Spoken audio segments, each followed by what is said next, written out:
Hello बच्चों, आज हम लोग अर्थशास्त्र के दूसरे पाठ का अध्ययन करेंगे जो पाया जाता है पृष्ठ क्रमांक 16 में। और पाठ का नाम है अर्थशास्त्र में सांख्यिकी का अर्थ, सांख्यिकी का क्षेत्र और उसका महत्व। तो सबसे पहले हम लोग देखते हैं सांख्यिकी का अर्थ क्या है। सांख्यिकी जो शब्द है वो उसकी उत्पत्ति लैटिन भाषा की स्टेटस शब्द से हुई, इटालियन भाषा के स्टैटिस्टा से हुई और जर्मन भाषा के स्टैटिस्टिक से हुई। और ये तीनों का एक ही अर्थ होता है स्टेट, अर्थात राज्य। आप लोग जानते हैं कि प्राचीन काल में राजा महाराजाओं का शासन हुआ करता था और उनको राज्य के खर्चों को चलाने के लिए कर एकत्रित करना पड़ता था। और इस कर एकत्रित करने के लिए इस बात की जानकारी उनको चाहिए रहती थी कि कितनी ज़मीन है, कितना उत्पादन हो रहा है, कितने लोग रहते हैं, लोगों की आय कितनी है, ताकि उनसे कर वसूला जा सके और उस कर से राज्य के जो खर्चे होते हैं उनको चलाया जा सके।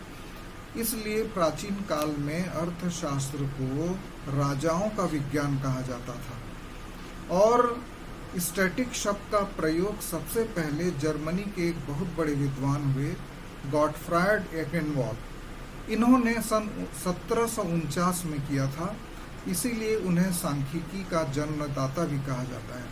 ये परीक्षा में 1 नंबर के प्रश्न में पूछा जाता है कि सांख्यिकी के जन्मदाता का नाम बताइए, तो इसको आप लोग अंडरलाइन करके अपनी कॉपी में लिख भी लीजिए। अब जो सांख्यिकी का प्रयोग है उसको मुख्य रूप से 2 अर्थों में किया जाता है। एक तो बहुवचन के रूप में और दूसरा एकवचन के रूप में। बहुवचन के रूप में सांख्यिकी का अर्थ होता है संख्यात्मक सूचना या तथ्यों के संबंध में मात्रात्मक सूचना। अब सांख्यिकी का अर्थ आंकड़े होता है और आंकड़े जो हैं किसी तथ्य से संबंधित होने चाहिए, जैसे कि रोजगार संबंधी आंकड़े, जनसंख्या संबंधी आंकड़े, कोरोना से संबंधित आंकड़े। तो ये उल्लेखनीय है कि ये संख्यात्मक होता है, जैसे कि कक्षा 11वीं के छात्रों का जेब खर्च 100 रुपया प्रति माह है, अर्थात ये संख्यात्मक होता है। परंतु यदि किसी एक व्यक्ति के बारे में इसका अध्ययन करेंगे तो उसको हम लोग सांख्यिकी नहीं कहेंगे। जैसे कि ये कहें कि राम को जेब खर्च के लिए 100 रुपया मिलता है, तो ये सांख्यिकी नहीं कहलाएगी। लेकिन यदि हम ये कहें कि कक्षा 11वीं के 50 छात्र हैं और उनका औसत जेब खर्च 25 रुपया है, तो ये सांख्यिकी कहलाएगा। तो हम लोग देखते हैं कि ये आंकड़े जो हैं वो समुच्चय या औसत को दर्शाते हैं। इसको बहुवचन के रूप में सांख्यिकी कहा जाता है। और दूसरे शब्दों में कहें तो संख्यात्मक तथ्यों को ही सांख्यिकी कहा जाता है। संख्यात्मक तथ्यों के समूह को सांख्यिकी कहा जाता है। इसकी परिभाषा 3 विद्वानों ने दी है, बहुत से विद्वानों ने वैसे तो दी है, हमारी किताब में 3 का वर्णन है। और इसमें से जो सबसे अच्छी और सरल परिभाषा है यूल तथा केंडाल की, उसको हम लोग लिखते भी हैं कॉपी में और याद भी करते हैं परीक्षा के दृष्टिकोण से। जिन्होंने ये कहा है कि आंकड़ों से हमारा अभिप्राय उन संख्यात्मक तथ्यों से है जो पर्याप्त सीमा तक अनेक कारणों से प्रभावित होते हैं। तो आइए अब देखते हैं कि परिभाषाओं के आधार पर, अर्थ के आधार पर सांख्यिकी की क्या क्या विशेषताएं होती हैं, जो बहुवचन के रूप में हम लोग देखेंगे। पहला ये कि ये सांख्यिकी जो है तथ्यों का समूह है। किसी एक तथ्य से संबंधित आंकड़े को सांख्यिकी नहीं कहा जाता, परंतु तथ्यों के समूह को सांख्यिकी कहा जाता है। दूसरा, सांख्यिकी को हमेशा संख्याओं में व्यक्त किया जाता है। जैसे कि हम ये कहें कि राजेश ऊंचा है, सचिन छोटा है, वो अमीर है, ये गरीब है, तो इसको हम लोग सांख्यिकी नहीं कहेंगे। लेकिन ये कहें कि एक कक्षा के छात्रों की औसत ऊंचाई 4 फीट 5 इंच है या औसत वजन 50 केजी है, तो इसको हम लोग सांख्यिकी कहेंगे। उसके बाद तीसरा जो ये सांख्यिकी है, ये अनेक कारणों से प्रभावित भी होते हैं, न कि एक विशेष कारण के द्वारा। उदाहरण के लिए कृषि उत्पादन के जो आंकड़े होते हैं, वो कई चीज़ों का प्रभाव उन पर पड़ता है, जैसे कि भूमि की उत्पादकता का प्रभाव पड़ता है। यदि भूमि ज़्यादा उपजाऊ है तो ज़्यादा उत्पादन होगा, कम उपजाऊ है तो कम उत्पादन होगा। वहाँ की जलवायु कैसी है, सिंचाई सुविधाएं कैसी हैं, बीज व उर्वरक किस क्वालिटी के हैं। तो जो सांख्यिकी के आंकड़े होते हैं, उनमें कई कारणों से प्रभाव पड़ता है, अर्थात वो बदलते रहते हैं। उसी प्रकार यदि हम देश की जनसंख्या संबंधित आंकड़ों की गणना करें तो इसको भी कई चीज़ें प्रभावित करेंगी, जैसे कि जन्म दर, मृत्यु दर, परिवार नियोजन की प्रकृति, जलवायु, शिक्षा का स्तर, स्वास्थ्य का स्तर, ये सारी बातें इनको प्रभावित करेंगी। उसके बाद इनको व्यवस्थित रूप से संकलित किया जाना चाहिए, अर्थात यदि हमको शुद्ध आंकड़े प्राप्त करने हैं तो ये आंकड़ों को व्यवस्थित ढंग से एकत्रित करना चाहिए।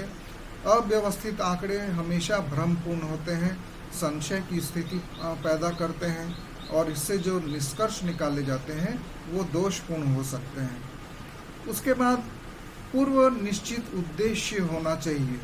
आंकड़ों को एकत्रित करने के पूर्व निश्चित उद्देश्य होना चाहिए कि आप किस उद्देश्य से आंकड़े एकत्रित कर रहे हैं।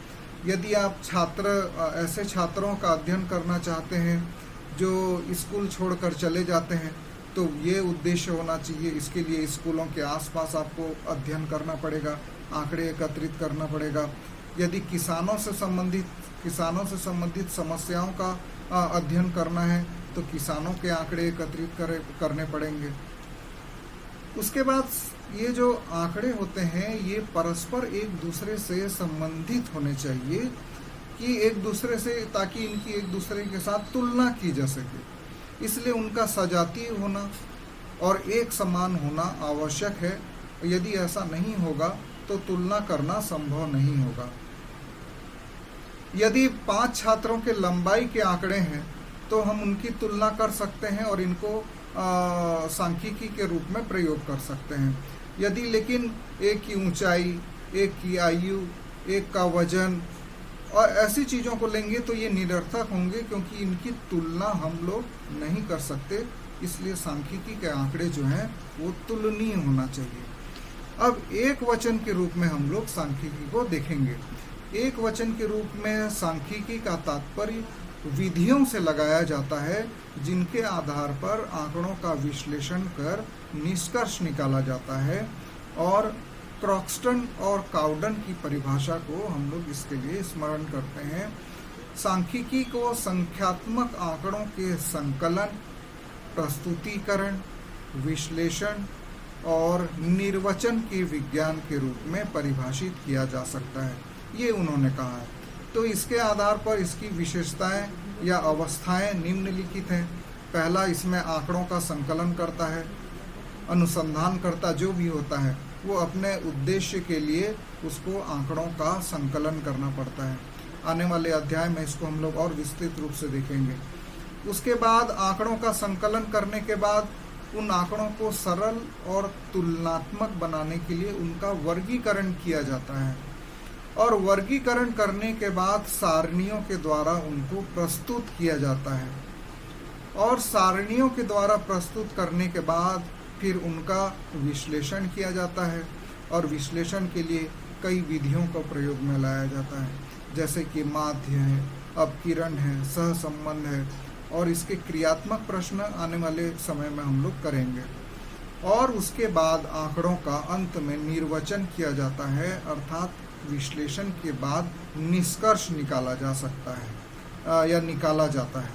और इस प्रकार विभिन्न विधियों की सहायता से उचित निष्कर्ष निकालना और निर्णय लेना ये सांख्यिकी का महत्वपूर्ण लक्ष्य है और इसके लिए विभिन्न उपकरणों का प्रयोग किया जाता है जिनको कि सांख्यिकी उपकरण कहते हैं। और इसमें मिलान रेखाओं का प्रयोग किया जाता है, ग्राफ, चित्र और आंकड़ों के प्रस्तुतिकरण ये किया जाता है।